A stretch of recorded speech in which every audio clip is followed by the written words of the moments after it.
Hello दोस्तों, आज एक और क्लास शुरू करते हैं जिसमें हम बात करेंगे एमटीएस के और सीजीएल के मोस्ट 15 क्वेश्चन जो कि सभी प्रतियोगी परीक्षा में आप सभी के पूछे जाएंगे। और इसका आंसर दे दिया अगर आप, तो आप मानिए कि आपकी तैयारी बेस्ट है, कि आप यहाँ पे चेक कर सकते हैं कि आपकी तैयारी कैसी है। तो शुरू करते हैं क्वेश्चन आंसर। तो पल्लव वंश के शासक मुख्य रूप से किस धर्म से संरक्षित थे? तो बताइए कि पल्लव वंश से वो कौन से धर्म से संबंधित थे। तो आपको बताना है, क्या वो इस्लामिक धर्म को मानते थे, क्या वो हिंदू धर्म को मानते थे, या वो बौद्ध धर्म के मानते थे, या जैन धर्म को। आपको पहले कमेंट में बताना है।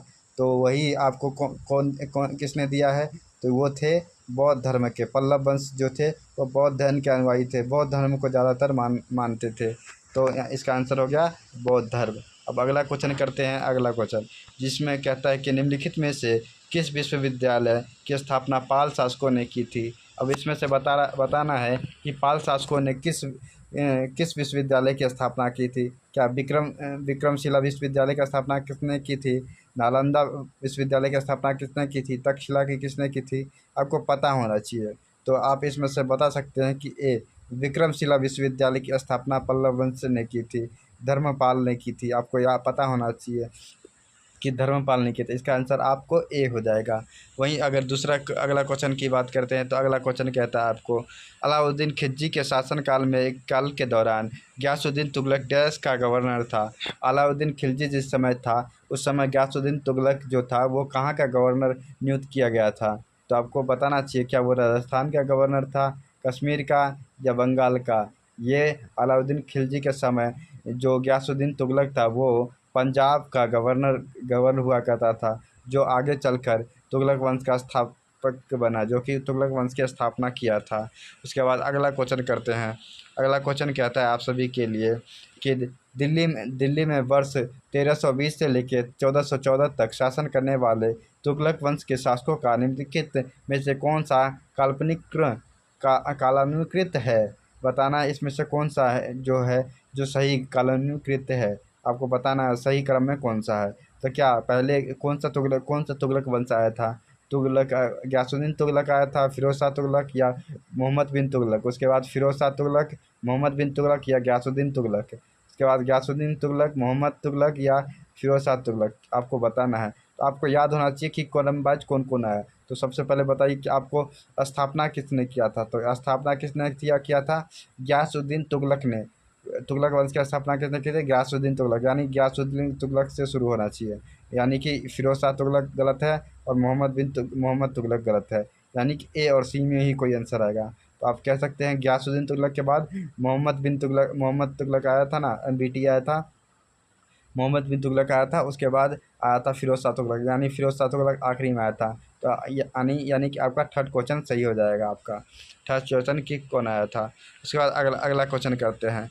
मोहम्मद बिन तुगलक ने चांदी के सिक्के के स्थान पर डैश नामक तांबे के सिक्के चलाए थे। जो मोहम्मद बिन तुगलक था वो कि चांदी के स्थान पर डैश नामक सिक्के चलाए। कौन से नामक के सिक्के चलाए थे, आपको पता होना चाहिए। टंका किसने चलाया था, टंका और जीतल किसने चलाया था, आपको पता होना चाहिए।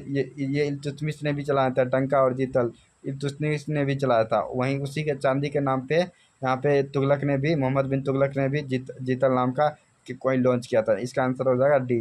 तो तुगलक ने भी किया था और खिलजी ने भी इसी नाम के चांदी के सिक्के लॉन्च किए थे। वहीं अगर बात करें तो अगला क्वेश्चन की बात करते हैं। अगला क्वेश्चन कहता है, मोहम्मद बिन तुगलक के शासनकाल में मोरक्को के निम्नलिखित में से यात्री में से कौन सा भारत आया था। जो मोरक्को से कौन से यात्री भारत आया था जब मोहम्मद बिन तुगलक एमबीटी का जब शासनकाल था, उस समय मोरक्को से कौन सा आया था। इसमें से आपको पता होना चाहिए कि कौन कौन सा शासक कब आया। अल मसूदी कहाँ से आया था, या अब्दुल अल रजाक, या सुल्मान अली ताजिक कहाँ से, और इब्न बतूता कहाँ से। तो इसका आंसर होगा इब्न बतूता आया था, जो कि मोरक्को से आया था। इब्न बतूता मोहम्मद बिन तुगलक के समय, जिसको दिल्ली का काजी नियुक्त कर दिया था मोहम्मद बिन तुगलक ने। इसे दिल्ली का काजी नियुक्त करने के बाद इसे सुप्रीम बना दिया था, धार्मिक सुप्रीम बना दिया था, जिसको वह बहुत धार्मिकता था। इसलिए इसमें से अगले क्वेश्चन की बात करते हैं। तो निम्नलिखित में से किसे इब्न बतूता को दिल्ली का काजी नियुक्त किया गया था। अभी अभी बताया था आपको, इब्न बतूता किसने बनाया था, दिल्ली का काजी नियुक्त कर दिया था। इब्न बतूता को मोहम्मद बिन तुगलक ने दिल्ली का काजी नियुक्त कर दिया था। तो सिकंदर लोदी तो हो ही नहीं सकता, क्योंकि इसके समय में आया ही नहीं। गयासुद्दीन तुगलक तो है ही नहीं, बलबन है ही नहीं, अलाउद्दीन खिलजी भी नहीं हो सकता। तो अब आखिर एक कौन बच गया, तो मोहम्मद बिन तुगलक, MBT, जो कि दिल्ली का काजी नियुक्त कर दिया था, जो सुप्रीम ऑफ धार्मिक का सुप्रीम बना दिया था काजी, यानी कि न्यायपालिका का प्रमुख बना दिया गया था दिल्ली का। निम्नलिखित, अगला क्वेश्चन करते हैं, निम्नलिखित में से किस राजवंश के शासक के दौरान तैमूर या तैमूरलंग के 1398 ईस्वी में भारत पर आक्रमण हुआ। इनमें से बताना है किसके काल में तैमूर का आक्रमण हुआ था। क्या गुलाम वंश के काल में हुआ, सैयद वंश के काल, तुगलक वंश या खिलजी वंश के। तो आपको बताना है कि तुगलक वंश के। तैमूर का हुआ कि तुगलक वंश में, और जो मंगोल का आया था वो आया था गुलाम वंश में। इल्तुतमिश का समय, जिस समय इल्तुतमिश से राज कर रहा था दिल्ली के गद्दी पे, उस समय मंगोल आक्रमण हुआ। लेकिन ये बात है कि जब तैमूर जब आक्रमण किया था 1398 में, उस समय तुगलक वंश था, यानी कि तुगलक वंश का स्थापना थी, उस समय तुगलक वंश गवर्न कर रही थी। तो आपका आंसर हो जाएगा सी, समझे, आंसर हो जाएगा तुगलक वंश, सी। अब अगला क्वेश्चन करते हैं। अगला क्वेश्चन आपका क्या कहता है, मोहम्मद बिन तुगलक ने अपनी राजधानी को दिल्ली से डैश में स्थानांतरित कर दिया था।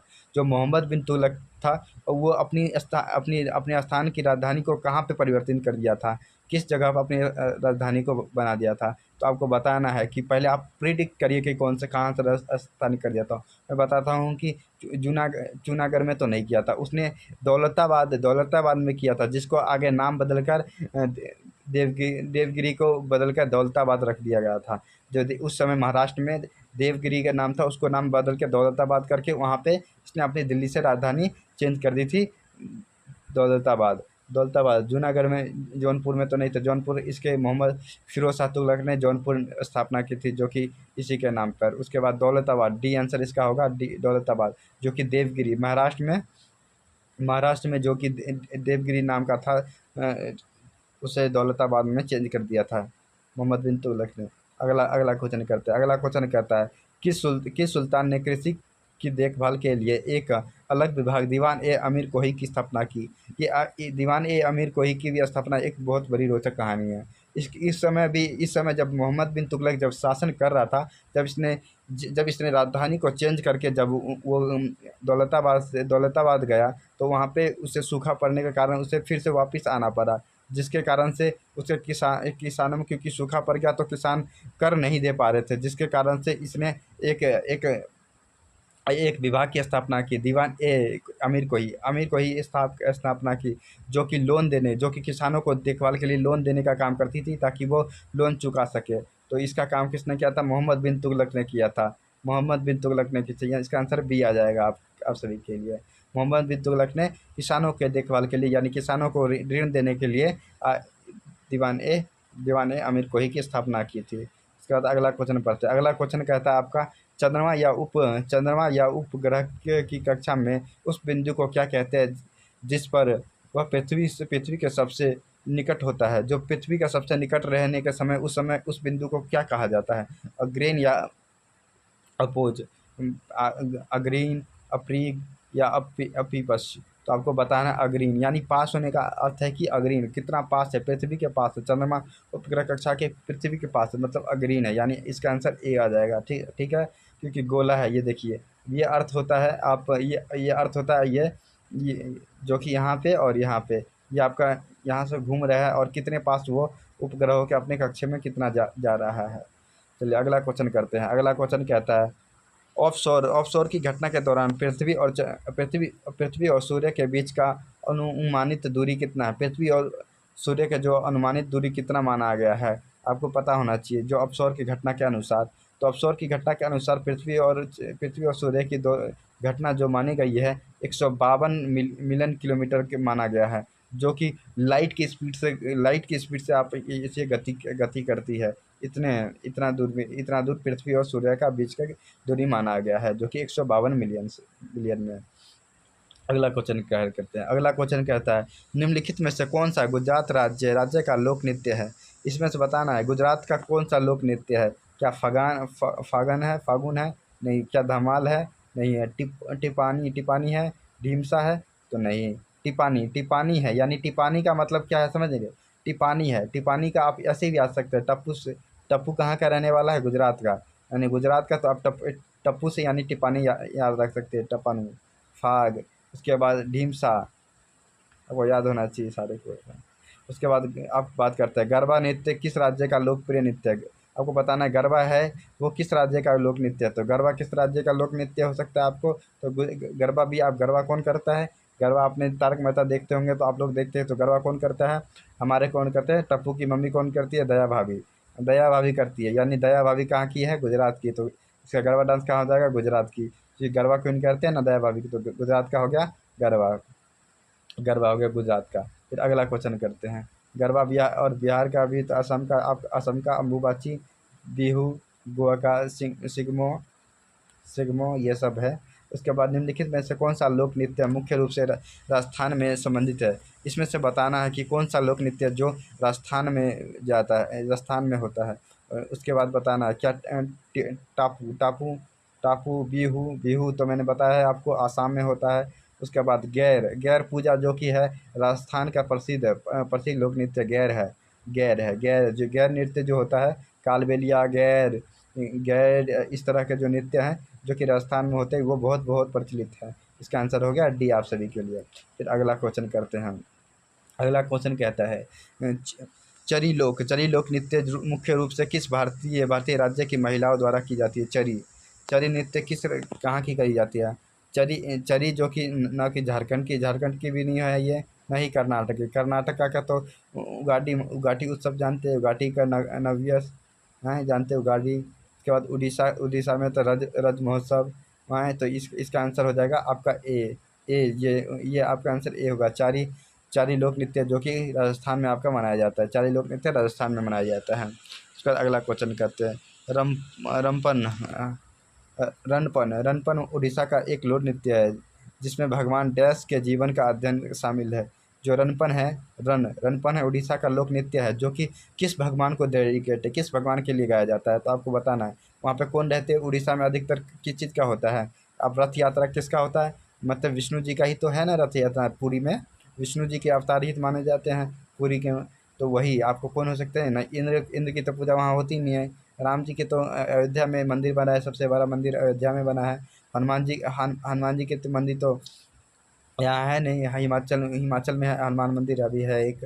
उसके बाद कृष्ण जी का जो कि पुरी में है ना, कृष्ण जी का। तो इसका आंसर आ जाएगा आपका सी इसका आंसर हो जाएगा। ठीक है, अगला क्वेश्चन करते हैं। दलखई भारत के निम्नलिखित में से किस राज्य का लोक नृत्य है? दलखई, दलखई आपको बताना है भारत के किस राज्य का नृत्य है ये? तो क्या ये कर्नाटका का? कर्नाटका तो नहीं है, पंजाब का भी नहीं है, केरला का भी नहीं। केरला का तो आपको पता होना चाहिए कि कौन कौन कौन सा लोक नृत्य है। केरला का केरला कुचिपुरम। उसके बाद अगर इसकी बात करें तो इसका बी आंसर बी हो जाएगा, जो कि दलखई भारत के लिए निम्नलिखित में से उड़ीसा का एक लोक नृत्य रूप में माना गया है। उसके बाद गज उत्सव, उसके बाद कई सारे उत्सव है जो कि उड़ीसा में मनाए जाते हैं पूरी। जिसके बाद अगला क्वेश्चन करते हैं। अगला क्वेश्चन कहता है आपको, जमदा, जमदा लोक नृत्य किस भारतीय राज्य से संबंधित है? आपको बताना है कि जमदा जो लोक नृत्य है वो किस राज्य का एक लोक नृत्य है? तो महाराष्ट्र के लिए तो आपको लावनी, लावनी महाराष्ट्र का लावनी, महाराष्ट्र का लावनी, लावनी आपको याद होना चाहिए, लावनी महाराष्ट्र का लावनी। उसके बाद असम का बिहू, झारखंड का कर्मा पूजा, कर्मा अभी अभी आपको हुआ कर्मा, तो कर्मा उसी का झारखंड का ही है। जो जमा जमा जामदा, जामदा भी है वो भी झारखंड का ही है, झारखंड का ही है। और यहाँ का एक एक और बहुत है, बहुत प्रचलित है। उसके बाद अगर बात करते हैं तो अगला क्वेश्चन, जो कि चोल साम्राज्य की स्थापना किसने की थी? जो चोल वंश था उसकी स्थापना किसने की थी? तो विजयालय चोल ने की थी, या सिंह विष्णु की थी, या दुर्ग? तो इसका आंसर आएगा आपका विजयालय चोला ने सबसे पहले स्थापना की थी चोल वंश की। सिंह विष्णु तो पल्लव वंश के किया। फिर अगला क्वेश्चन करते हैं। अगला क्वेश्चन आपका क्या कहता है, अगला क्वेश्चन आपका कहता है तंजावुर तंजावुर किस राजवंश की राजधानी थी। तंजावुर आपको किस राज्य की राजवंश की राजधानी थी तंजावुर। तो आपको बताना है तो क्या वो पाल वंश की थी। तो पाल वंश की तो नहीं थी। पाल वंश तो मध्य प्रदेश के आसपास काफ़ी प्रचलित था, मध्य प्रदेश के आसपास। चोल वंश की थी, क्योंकि चोल वंशी था वो तंजावुर और आंध्र प्रदेश तेलंगाना के आसपास गवर्न करने राज कर रहा था, इसलिए। अगला क्वेश्चन करते हैं, निम्नलिखित में से कौन सा नौवीं शताब्दी के मध्य में मुतरई से कावेरी डेल्टा पर कब्जा करने वाले उरैयूर के चोलों के प्राचीन मुख्य परिवार से संबंधित था। तो इसमें से बताना है कि जो मदुरई पे कावेरी डेल्टा पर कब्जा करने के लिए आया था उरई के चोलों प्रशासन के मुख्य परिवार से संबंधित था, कौन से था। तो इसमें से बताना क्या विजयालय चोला थे। तो विजयालय चोला ही तो थे जिन्होंने अपनी स्थापना करके उन्हें अपने विस्तार के लिए चोल का प्रमुख मुख्य परिवार के थे, जो कि उन्होंने स्थापना भी की थी चोल वंश की। तो यहाँ पर हो जाएगा विजय चोला। उसके बाद अगला क्वेश्चन कहता है, अगला क्वेश्चन आपका कहता है, निम्नलिखित में से किस शहर का निर्माण कावेरी डेल्टा में शासक विजयालय द्वारा किया गया। तो किस में गया था आपको बताना है कि अभी भी बताया था विजय चोला जो चोल वंश की राजधानी को किसकी रखा गई थी, तंजावुर थी, राजधानी थी, तंजावुर भी थी, लेकिन यहाँ पे आंसर आ जाएगा आपका तंजावुर बाद में तंजावुर जो कि सबसे बड़ी डेल्टा के शासक के विजय द्वारा की गई थी, सबसे बड़ा निर्माण किया गया था डेल्टा निर्माण। उसके बाद अगला क्वेश्चन करते हैं, राजा और राजेंद्र वन का संबंध डैश राजवंश है। राजेंद्र वंश कौन से चोल वंश के ही थे ये भी। राजा वन इन्होंने बृहदेश्वर मंदिर का भी निर्माण किया। राजा वन ने ही बृहदेश्वर मंदिर का भी निर्माण किया है, करवाया, सबसे बड़ा मंदिर है जो कि। उसके बाद अगला क्वेश्चन कहते हैं, गजनी का सुल्तान मोहम्मद किस चोल राजा का समकालीन था। जो गजनी का था वो किस चोल वंश का संस्थान था। तो अगर क्या वो राजा प्रथम का था, राजेंद्र प्रथम का। तो उस समय तो नहीं था, क्योंकि राजा धीराज के समय भी ये नहीं था, क्योंकि ये बहुत बाद में आया, क्योंकि गजनी तो बहुत बाद में आया, क्योंकि ये आया डी में आएगा जिस समय राजेंद्र चोला जिस समय गवर्न कर रहे थे उस समय आया था चोल वंश के लिए। उसके बाद अगला क्वेश्चन कहते हैं, निम्नलिखित में से किस राजवंश में सभा और दर दो प्रकार की ग्राम सभाओं को उल्लेख कर मिलता है। तो इसमें सभा और दर दो प्रकार की ग्रामों का उल्लेख हमें चालुक्य में तो बिल्कुल नहीं मिलता, गुज्जार में भी नहीं मिलता, चोलों में मिलता है। हमें चोल में देखने को मिलता है कि राजवंश में दो ग्रामों को सभा और दर के रूप में बांटा गया था। वहीं अगला क्वेश्चन करते हैं, अगला क्वेश्चन कहता है, चोल प्रशासन में डैश उन गाँव की सभा थी जहाँ मुख्य रूप से ब्राह्मण रहते थे। ब्राह्मण किस गांव में रहते, ब्राह्मण को भी जो गांव दान दिए थे उसको क्या कहते हैं। क्या उससे उर्क कह लेते हैं, सभा कहते हैं, या खिल कहते हैं, या नगर कहते थे। तो जहाँ ब्राह्मण रहते थे वहाँ सभा, ब्राह्मण के रहने के स्थान को सभा कहते थे चोल शासन के लोग, और उन्होंने बसाया था। उसके बाद अगला क्वेश्चन कहता है, चोल शिलालेखों में भूमि के कई श्रेणियों में उल्लेख है। निम्नलिखित में से कौन सा भूमि मंदिरों को उपहार में दी गई भूमि के रूप में जानी जाती है। तो आपको बताना है, देवदान यानी देवों को दान देने वाली, या देवदान, यार यहाँ कह रहा है भूमि दान श्रेणी में उल्लेख कीजिए जो भूमि मंदिरों का दान है। मंदिरों को कौन देगा, देवदान, यानी देवों के लिए दान किया गया भूमि, तो देवदान से। इसलिए ब्राह्मण को देने वाला जमीन। शाल्भ है जो पाठशालाओं के लिए दिया जाता था। इसका अगला क्वेश्चन कहता है, राष्ट्रकूट और चोल राजवंशों के दौरान कुछ महत्वपूर्ण प्रशासन पद वंशानुगत थे। नगर श्रेष्ठ पद का क्या अर्थ था। व्यापारियों का कारोबार का नेता, शहर का व्यापारी, या आपका था महत्वपूर्ण मंदिर या मुख्य न्यायिक अधिकारी। तो इसमें आपका था शहर का व्यापारी जो कि एक वंशागुनित थे, या नगरी श्रेष्ठ पद का आर्थिक था। अगला क्वेश्चन कहता है, निम्नलिखित में से किस चोल शासक ने निशुंभ सुंदरी मंदिर बनाया था। तो आपको पता है राजा वन ने क्या बनाया था, बृहदेश्वर मंदिर बनाया था। तो जो विजयलय चोला थे ना, विजयलय चोला, उन्हें ने बनाया था निशुंभ सुंदरी मंदिर, जो कि विजय चोला ने बनाया था। राजेंद्र वन ने भी बनाया था, एलोरा आदित्य ने तो भी ध्यान नहीं आ रहा कि कौन सा मंदिर बनाया, लेकिन विजया चोला ने बनाया था निशुम्भ ने, और राजा राजावन ने बृहदेश्वर मंदिर बनाया था। तो इसका आंसर हो जाएगा आपका सी। ठीक है, अगला क्वेश्चन करते हैं। अगला आंसर कहता है कि चोल राजवंश के दौरान निम्नलिखित में इसमें कौन सा शहर मंदिरों से शहर के रूप में विकसित हुआ था। तो आपको बताना है कि चोल वंश था उस समय कौन सा शहर था जो मंदिरों के रूप में विकसित हुआ था। तो आपको अजमेर के समय यहाँ पे तो राज ही नहीं कर रहे थे चोला, क्योंकि वो दक्षिण में अहमदाबाद में भी थे ना, अहमदनगर में भी नहीं था। ये तो सिर्फ भिल्ल स्वामिनी नगर में ही राज कर रहे थे। इसका आंसर हो जाएगा ए आप सभी के लिए, क्योंकि यह दक्षिण में चोल वंश अधिकतर दक्षिण में शासन कर रहे थे। तो ये हो जाएगा नमस्कार। अगला कहता है पुहार या कावेरी पट्टनम निम्नलिखित में किस राजवंश का बंदरगाह था। तो किस वंश का बंदरगाह था पुहार या का। तो इसका बोल सकते हैं चेर का तो था ही नहीं, ये चोल वंश का था। पुहार और कावेरी पट्टनम जो कि क्योंकि ये उस समय के चोल वंश जो थे वो है ना समुद्री सेना के लिए सबसे बड़े माने जाते थे, ये चोल वंश थे। तो अब इस यहाँ पे आपको हम समाप्त करते हैं ये क्लास, और इसी प्रकार की क्लास में आगे आप सभी का सीरीज लेते रहूँगा। अगर आप ये पीडीएफ चाहते हैं तो ये पीडीएफ आपको मेरे टेलीग्राम चैनल पर मिल जाएगा, जिसका नाम है गुरु ज्ञान चैनल। जाके वहाँ पे जाकर ज्वाइन कर सकते हैं और इस पीडीएफ को डाउनलोड करके आप पढ़ सकते हैं। अगर इस तरह के क्लासेस अगर आपको अच्छा लगता है तो नई क्लासेस मैं लाता रहूँगा, और ये वीडियो को पूरा ज़रूर देखें और हमारे चैनल को लाइक एंड सब्सक्राइब करें, ताकि हम हमेशा मोटिवेट होकर आपके लिए नई नई क्लास लाते रहें।